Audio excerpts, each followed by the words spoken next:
নজর রাখবো আবহাওয়ার দিকে। এই মুহূর্তে প্রবল ঘূর্ণিঝড় বঙ্গোপসাগরের উপরে আমরা দেখতে পাচ্ছি যে ঘূর্ণিঝড় বাংলাতে কিন্তু ইতিমধ্যে আসতে পড়েছে কোনো কোনো জেলাতে। তো ইতিমধ্যে সব থেকে হাওয়ার গতিবেগ আমরা দেখতে পাচ্ছি প্রায় 76 কিলোমিটার বেগে আসতে পড়েছে ইতিমধ্যে বাংলার দিকে।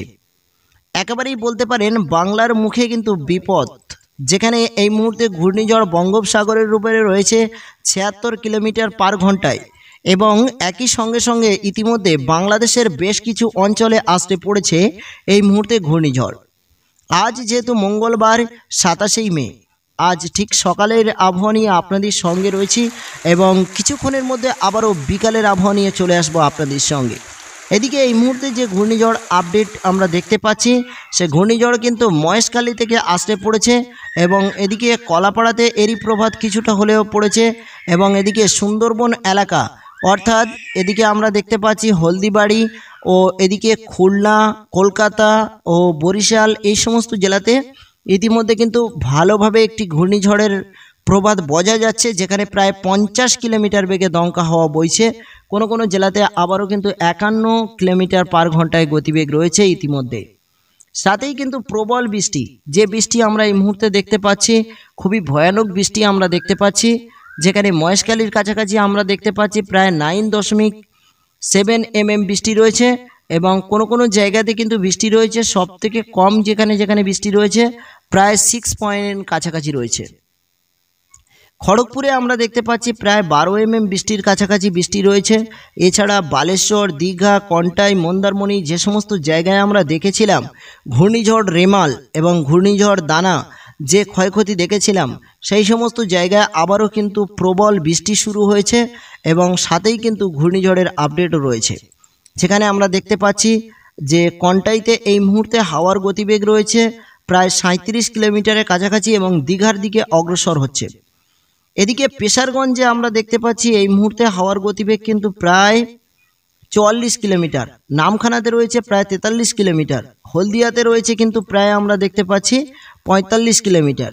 এছাড়া আমরা দেখতে পাচ্ছি জয়নগর, মজিলপুর, গোসবা ও সুন্দরবন এলাকার একাধিক জেলাতে কিন্তু ইতিমধ্যে হাওয়ার গতিবেগ রয়েছে প্রায় 40 থেকে 50 কিলোমিটার বেগে। আর কিছুক্ষণের মধ্যে আবারও কিন্তু আসতে পড়তে চলেছে আরও ভয়ঙ্কর ঘূর্ণিঝড়, যে ঘূর্ণিঝড় কিন্তু এই মুহূর্তে মহেশখালীর দিকে রয়েছে। তো ধীরে ধীরে কিভাবে অগ্রসর হচ্ছে স্ক্রিনে আমি দেখিয়ে দিচ্ছি, আপনাদেরকে একটু লক্ষ্য করে দেখুন।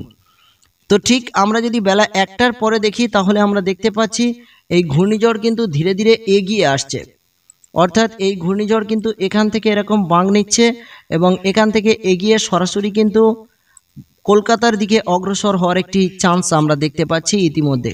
এবং এখান থেকে আবারও কিন্তু এই পাক দিয়ে হাওয়াটি কিন্তু চলে আসছে বঙ্গোপসাগরের উপরে। তো অন স্ক্রিনের যে আপডেট এই মুহূর্তে আমরা দেখতে পাচ্ছি আগামীকাল 28 তারিখ অর্থাৎ বুধবার বিকাল 4টের দিকে আমরা দেখতে পাচ্ছি কিন্তু কলকাতার উপর থেকে একটি ঝাপটা হাওয়া যাওয়ার সম্ভাবনা রয়েছে ও এদিকে চিটেগঞ্জ, মহেশখালী এদিকে কিন্তু হাওয়ার গতিবেগ আরও ধীরে ধীরে বাড়তে চলেছে। তো অবশ্যই আপনারা যে জেলা থেকে ভিডিও দেখছেন কমেন্ট করে জানাবেন এবং সাথে সাথে এই মুহূর্তে আপনারা অবশ্যই সেখানে বৃষ্টি চলছে কিনা জানিয়ে দেবেন এবং সঙ্গে থাকবেন। আমাদের চ্যানেলে নতুন হলে চ্যানেলটি সাবস্ক্রাইব করে রাখুন। তো আমরা দেখতে পাচ্ছি 28 মে অর্থাৎ 29 মে বৃহস্পতিবার, যেহেতু এই আপডেটটি আমি এখান থেকে প্রায় 1 সপ্তাহ আগে আপনাদেরকে দিয়েছিলাম। তো অবশ্যই চ্যানেলে নজর রাখুন, তাহলে পরপর আপডেটগুলো পেয়ে যাবেন। তো আমরা দেখতে পাচ্ছি 29 মের দিকেই কিন্তু সরাসরি খুবই ভয়ঙ্করভাবে আসতে পড়তে চলেছে, রেকর্ড ভাঙতে চলেছে এই ঘূর্ণিঝড়, যেখানে প্রবেশ করতে চলেছে বৃহস্পতিবার অর্থাৎ সকাল 10টার দিকে। আমরা দেখতে পাচ্ছি মহেশখালী, চিটেগঞ্জ এবং এই সমস্ত যে জায়গাগুলোতে প্রায় 80 কিলোমিটার বেগে দমকা হাওয়া বইতে পারে, 60 থেকে 80 কিলোমিটার। অর্থাৎ এদিকে কিন্তু এই ঘূর্ণিঝড়ের সবথেকে যে দাপট আমরা দেখতে পাচ্ছি এই মুহূর্তে দাঁড়িয়ে, সেই দাপট কিন্তু এদিকে খুলনা, বরিশাল ও মেহেরপুর, রাজশাহী, মুর্শিদাবাদ জেলা এবং এছাড়া আমরা দেখতে পাচ্ছি মাদলা জেলা এবং ধানবাদ এবং এছাড়া জামশেদপুর এবং খড়গপুর, বালেশ্বর, দীঘা এই সমস্ত জায়গায় কিন্তু আসতে পড়ার সম্ভাবনা রয়েছে বৃহস্পতিবারের দিকে। তো অবশ্যই আপনারা যেখান থেকে ভিডিও দেখছেন কমেন্ট করে জানিয়ে দিন। এই ঘূর্ণিঝড়ের সঙ্গে আবার বৃষ্টির কি প্রভাব রয়েছে জানিয়ে দেব। দেখুন তুমুল বৃষ্টি অর্থাৎ তুমুল কিন্তু ঘূর্ণিঝড় অপেক্ষা করছে আমাদের জন্য বৃহস্পতিবারের দিকে। তো দেখতেই পাচ্ছেন অন স্ক্রিনে যে পরিস্থিতি কি রয়েছে এই মুহূর্তে পরিস্থিতি কি রয়েছে। তো আমরা দেখতে পাচ্ছি অন্ধ্রপ্রদেশের দিকে বিশাখাপাট্টানম ও এদিকে কিন্তু ভারী বৃষ্টি কোনো কোনো জেলাতে রয়েছে, কিন্তু অন্ধ্রপ্রদেশের মধ্যে আমরা দেখতে পাচ্ছি প্রবল বৃষ্টি, প্রায় 30 mm বৃষ্টি কিন্তু আমরা দেখতে পাচ্ছি কোনো কোনো জায়গাতে। এছাড়া নেল্লুর, বিজয়দা, বিশাখাপাট্টানম এবং এই সমস্ত জায়গাতে কিন্তু হালকা বৃষ্টি রয়েছে, তেমন কোনো ভারী বৃষ্টি নেই। বৃষ্টি এই মুহূর্তে কিন্তু এগিয়ে বাংলার উপরে, তাই বাংলায় এই মুহূর্তে বিপদ, অবশ্যই প্রত্যেকে সতর্ক থাকবেন। তো 29 তারিখ থেকে আমরা যদি একটু এগিয়ে যাই তাহলে আমরা দেখতে পাচ্ছি 29 তারিখ ঠিক বিকালের দিকে ভারী বৃষ্টি তো আমরা দেখতে পাচ্ছি, এবং হাওয়ার গতিবেগ কি ভয়ঙ্কর রূপ নিচ্ছে দেখুন। এখানে কিন্তু 29 তারিখের দিকে আমরা দেখতে পাচ্ছি 50 থেকে 60 কিলোমিটার বেগে এদিকে রাজশাহী, মেহেরপুর, ধানবাদ এবং এছাড়া কলকাতার একাধিক জেলাতে কিন্তু আসতে পড়েছে। এছাড়া সবথেকে ভয়ঙ্কর রূপ আমরা দেখতে পাচ্ছি চিটাগং, মহেশখালীর কাছাকাছি। চিটাগং ও মহেশখালীর কাছাকাছি কিন্তু ল্যান্ড করার সম্ভাবনা রয়েছে এই ঘূর্ণিঝড়, এবং ল্যান্ড করার সঙ্গে সঙ্গে কিন্তু 70 কিলোমিটার বেগে দমকা হাওয়া বইতে শুরু করবে। এবং এছাড়া শুক্রবার 30 তারিখের দিকে কিন্তু এগিয়ে আসছে পশ্চিমবাংলার দিকে, এবং এই ভয়ঙ্কর ঘূর্ণিঝড় কিন্তু পশ্চিমবাংলার উপরে ততটা ইফেক্ট পড়ছে না। এই ভয়ঙ্কর ঘূর্ণিঝড় কিন্তু সবথেকে বেশি যে ক্ষয়ক্ষতি আমরা দেখতে পাচ্ছি বিশেষ করে চিটাগং ও এদিকে আমরা দেখতে পাচ্ছি কলাপাড়া ও এদিকে আমরা দেখতে পাচ্ছি, এছাড়া আরও বাংলাদেশের কিছু অঞ্চলগুলোতে কিন্তু প্রচুর পরিমাণে এরই প্রভাব পড়বে। এখানে আমরা দেখতে পাচ্ছি যেহেতু ফরিদগঞ্জ এবং এই সমস্ত জায়গাতে, কুমিল্লা ও এদিকে ঢাকা ও এদিকে আমরা দেখতে পাচ্ছি বরিশাল, একাধিক জেলাতে কিন্তু প্রায় 70 থেকে 80 কিলোমিটার বেগে ঘূর্ণিঝড় শুক্রবারের দিকে কিন্তু অবশ্যই আসতে পড়তে চলেছে। আর শুক্রবারের দিকেই যদি বাংলাদেশের দিকে এই ঘূর্ণিঝড়টাই আসতে পড়তে চলেছে, তো ধীরে ধীরে আমরা দেখতে পাচ্ছি ময়মনসিংহ, সিলেট বিবাদ হওয়ার পর এই ঘূর্ণিঝড় আবারও ঘুরে বাংলার দিকে আসার সম্ভাবনা রয়েছে। তো বাংলার দিকে এই ঘূর্ণিঝড় ঘুরে আসার সম্ভাবনা রয়েছে, এবং বঙ্গোপসাগর থেকে সরাসরি কিন্তু আমরা দেখতে পাচ্ছি বালেশ্বর, দীঘা, কন্টাই এই সমস্ত জায়গাতেও কিন্তু এই হাওয়ার কিছুটা প্রভাব পড়তে পারে।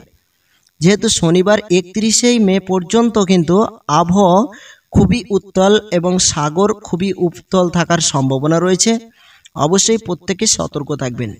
এবং আমরা নতুন যে মাস আমরা দেখতে পাচ্ছি 1 তারিখের দিকে কিন্তু কিছুটা হলেও হাওয়ার গতিবেগ কমতে পারে, কিন্তু আরও একবার চিটাগঞ্জের দিকে 1 তারিখে আমরা দেখতে পাচ্ছি প্রায় 65 কিলোমিটার বেগে দমকা হাওয়া বওয়ার একটি সম্ভাবনা রয়েছে। এছাড়া আমরা দেখতে পাচ্ছি যে ইন্ডিয়ার একাধিক জেলাতে কিন্তু ইতিমধ্যে ঘূর্ণিঝড় ও হাওয়া হওয়ার সম্ভাবনা রয়েছে, আর সাথেই প্রচুর পরিমাণে একটি বন্যা নামার সম্ভাবনা রয়েছে। বিশেষ করে ঢাকা ও এদিকে কুমিল্লা ও মহেশখালী, চিটাগং যে সমস্ত জায়গাগুলো রয়েছে, খুলনা, বরিশাল, কলাপাড়া এই সমস্ত জেলাতে কিন্তু প্রবল বৃষ্টির চান্স রয়েছে। এবং এই বৃষ্টি কিন্তু আজ যেহেতু 27 মে অর্থাৎ 27, 28, 29, 30, 31 তারিখ পর্যন্ত কিন্তু এই নিম্নচাপের আশঙ্কাটি রয়ে গেছে, এবং সাথেই কিন্তু প্রবল বজ্রপাতের সম্ভাবনাও রয়েছে। এদিকে তাপমাত্রার দিকে যদি আমরা নজর রাখি তাহলে এই মুহূর্তে আমরা তাপমাত্রা দেখতে পাচ্ছি আজ প্রায় বরিশাল ও খুলনার দিকে দেখতে পাচ্ছি 31 ডিগ্রি সেলসিয়াস ও কলকাতাতে আমরা দেখতে পাচ্ছি 30 ডিগ্রি সেলসিয়াসের কাছাকাছি। তো আগামীকাল যদি আমরা দেখি তাও আমরা 30 ডিগ্রি সেলসিয়াসের কাছাকাছি দেখতে পাচ্ছি, ও এদিকে আমরা দেখতে পাচ্ছি 29 মে অর্থাৎ বৃহস্পতিবারের দিকে অবশ্যই 29-30 ডিগ্রি সেলসিয়াসের কাছাকাছি রয়েছে। বৃষ্টি হলেও কিন্তু ফ্যাপসা গরম কমছে না, গরম কিন্তু রয়ে গেছে, গরমের তাপমাত্রা অবশ্যই রয়েছে। আর বিশেষ করে আমরা দেখতে পাচ্ছি শনিবার 31 তারিখের দিকে কিন্তু কিছুটা হলেও তাপমাত্রা নিয়ন্ত্রণ হতে পারে বলে সম্ভাবনা রয়েছে, যেখানে আমরা দেখতে পাচ্ছি 28 ডিগ্রি সেলসিয়াসের কাছাকাছি। কিন্তু এদিকে অন্ধ্রপ্রদেশ, তামিলনাড়ু এদিকে ঝলসানো তাপমাত্রা রয়েছে। নেল্লুরে আমরা দেখতে পাচ্ছি প্রায় 35 ডিগ্রি সেলসিয়াসের কাছাকাছি রয়েছে।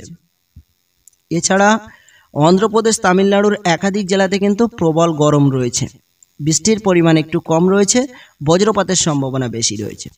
তো এই ছিল এই মুহূর্তের গুরুত্বপূর্ণ আপডেট আপনাদের জন্য। আবারও আমাদের চ্যানেল